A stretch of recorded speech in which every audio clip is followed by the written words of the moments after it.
Tada,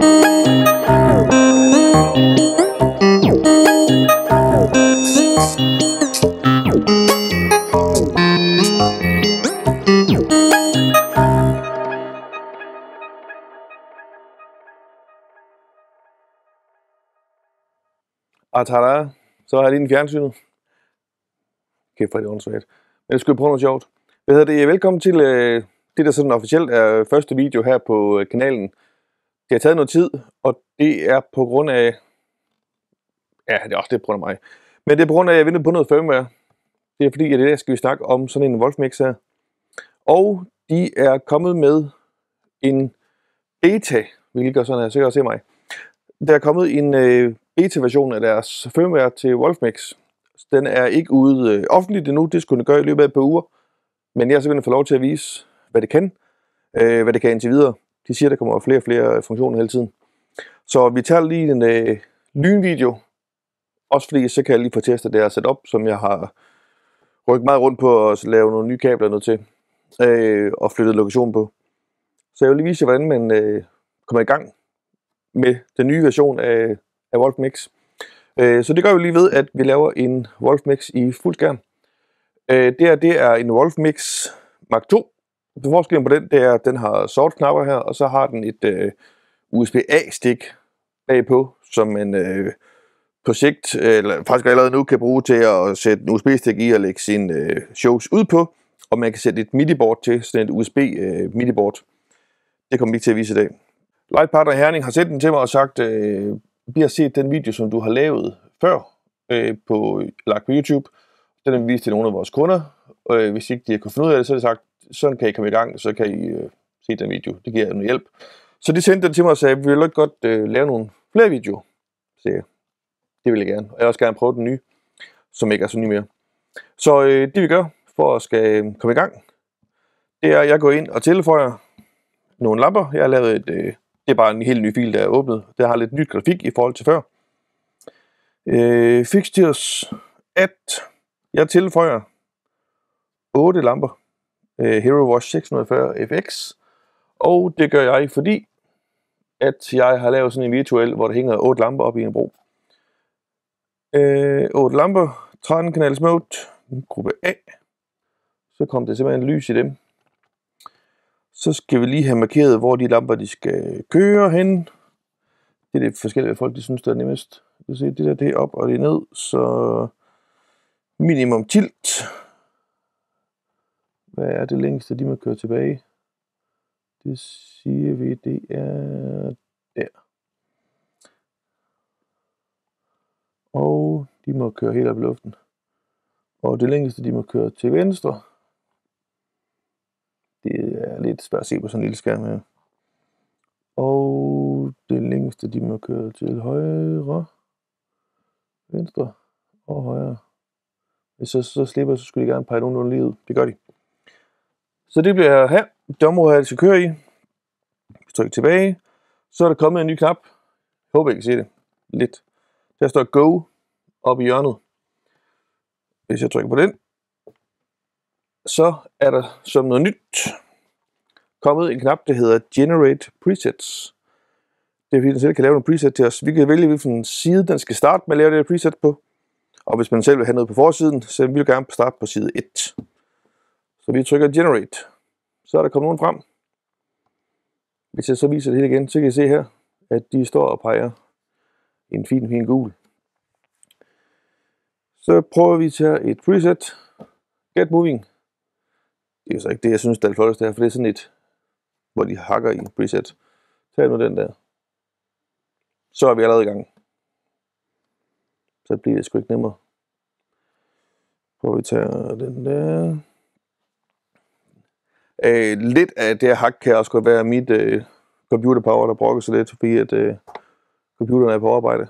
Men det er nogle presets, som ligger i den, som den genererer. Og med tiden skulle der komme selvfølgelig flere presets, plus at der skulle komme nogle muligheder for, at når man trykker Generate, at man kan gå ind og sige, jeg vil gerne køre blå og rød og grøn tema ved den der kunde, og så lave den presets i de farver. Men der er en masse forskellige muligheder, så de har kaldt en masse sjove navne. Milky Way simpelthen. Det er jo nemt. Hvis vi så starter op igen, op i hjørnet her, siger start op. Det er så det her, den starter på. Så går vi til side 2. Så kan I se, at carbon skifter fra almindelig til blå. Det betyder, at det her er faktisk, jo det er presets, men det er kun farveren, den tager med. Det vil sige, at den skifter ikke bevægelse, noget som helst, den skifter kun farver. Der er nogle faste farver, blå, grøn, rød, karneval, noget kangkangværk, rainbow. Så det vil sige, at det er en af forskellige farver, der ligger. Tager vi så side 3, så har vi positioner. Floor, blinder, ceiling, dance, simpelthen. Så er der det lige med fest. Fly away. Ja, de har lavet med forskellige. Tager vi nu lige Circle of Life. Jamen, så har vi viften. Går vi ind og tager center, hvor det står stille. Tager vi så næste side, så er det Beam Effects. Det vil sige, der har vi nu, hvor den laver nogle forskellige effekter på beamen. Vi har simpelthen en knap, der hedder Peter Patter. Shimmer, puls, en kang, snap, strobe. Det er så nemt at komme i gang. Wolf Rider. Det vil sige, at man kan tage den her, vi kan tage en faced bin, jamen så kører det sådan her. Hvis man går ind på dem og trykker shift, så vil du kunne se, at det her, det er en, hvor den kun tager, hvis du lige zoomer ind på den her kun, at det kun er move-effekten til med. Det vil sige, at man kan altid gå ind og lave om i farveren, om den skal tage farver med, eller kun skal tage bevægelser, eller den skal tage beam-effekter og sådan ting. Håber det giver lidt mening. Det vil man selvfølgelig have mulighed for, hvis ikke man vil bruge alle de her presets, som ligger i den. Det er jo, at du kan lave, det som jeg har tænkt på, det er, at man kan lave herop. Jamen der vil jeg gerne have alle mine farver til ligge. Her vil jeg gerne have min bevægelse til ligge, og hernede vil jeg gerne have min beam effects til ligge, hvis man har noget, nogle måder, det skal stå og blinke på, eller noget zoome ind og ud og sådan ting. Så det kan man jo selv gå ind og lave. Så man kan sige, at den her op, det skal kun være farve. Den skal reagere på, hvis jeg trykker ind på den. Så får man ikke de her dumme, pludselige bevægelser, som man godt kunne få førhen, i med, men som man vil kunne se her, at du laver de her pludselige ryk rundt i dem. Man kan lave lidt blødere ting. Alle ting kan man selvfølgelig gå over og sige, jamen den her Disco Rainbow, den synes jeg er fed, men jeg vil ikke have den her farve med i den. Så man kan altid gå ind og lave om i den, og gemme dem oveni. Det er sådan lidt det fedeste nye, der er i den her firmware. Der er også kommet det, altså hvis man går ind under farver, så har man det her, som man havde før. Trykker man på knappen, så åbner den op for alle farver. Jeg zoome lidt længere ind på den. Så har du alle farver på den. Du kan altid også igen shift og gå ind og lave helt om i farverne.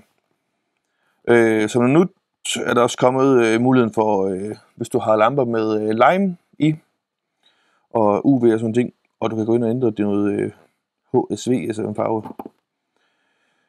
Hvad har vi mere? Hvis vi tager her, Color Effects. Der er kommet noget mulighed for, hvis man har flere grupper inde, hvordan den skal lave farvefordelingen kommer tilbage. Der er kommet lidt nyt i Move igen, hvordan de skal bevæge sig. Samme i Beam. Under positioner er der også kommet det nye, at man har 20 positioner, og du kan gå ind, shift tryk på en position. Jeg vil lige gøre, hvis jeg viser det hele her. Du har jo din fan ind og ud, som vi også havde før. Men du har også den her, der hedder Cross. Hvis du tager den, så er det en krydsover. Og den kan også bruges samtidig med fan. Så man kan lave nogle lidt federe positioner. Du har også mulighed for at trykke her på, hvis jeg går ramme. Hvis du trykker her på den her, så kan du lave og styre dine, du kan se, der kommer en prik herude. Du kan styre dine lamper individuelt og sige, at den her skal pege derover. Det er lampe 1, lampe 2 skal pege der, lampe 3 skal pege der. Så det vil sige, at du kan lave din spejlkugle position på den her, så du ikke skal til at lave et live edit. Gruppe, der kan jeg ikke vise noget, for jeg har ikke nogen godbord i den lampe her. Men der har du også flere sider med godbord. Og du har 4 sider med live edits, du kan gå ind og lave. Så jeg skal sige, det er sgu nemt at komme i gang og lave et fedt show, synes jeg. Og igen, synes man nu, det er fedt, men det kører så hurtigt, jamen så går vi lige ind og sætter den ned i hastighed og siger, den skal altså kun køre sådan der. Og så kan du herinde på gå ind og sige shift gem, og så er det sat ned i hastighed. Så du kan altid gå ind og ændre i dine presets. Har du nu fået den helt op, jamen så kan vi trykke op og trykke generere igen, overskrive. Så laver du bare nye presets. Så håber, at det giver mening, mit vrøvl her. Jeg synes, det er rimelig fede forbedringer. Der er stadig lidt småt fejl i det, og jeg har meldt noget tilbage til gutterne inde ved Voltmix. Forslag til ændringer, i med at hvis du går ind på en side, så kan du ikke lige nu se, hvilken beam effects du har valgt, og hvilken move der er valgt i forvejen, sådan ting. Så der er lidt små ting, der skal rettes endnu, men helt klart fremskridt i forhold til før. Sidste ting, jeg lige kan vise jer. Selve menuen heroppe har også ændret sig førhen. Du har fået en knap, der hedder mapping. Det vil sige, at herinde har vi vores lampetillæg, group dimmer, presets, preset page, flash. Så jeg kan gå ind her og sige, at det her preset, du kan både lægge det om på et DMX input, som du kan styre Voltmix med, eller du kan lave det til MIDI. Det vil sige, sætter jeg et MIDI-board til, så vil jeg kunne gå ind på den her og sige learn, gå over på MIDI-board og tryk. Hvis jeg så trykker på det MIDI-board, så vil den skifte til det preset, der hedder Searchlight. Det kan også være, at du gerne vil have, at den skal tab BPM, når du trykker, eller du skal lave blinder, eller du skal lave en blackout, eller du vil styre din røgmaskine, eller hvad du nu vil, og du kan styre din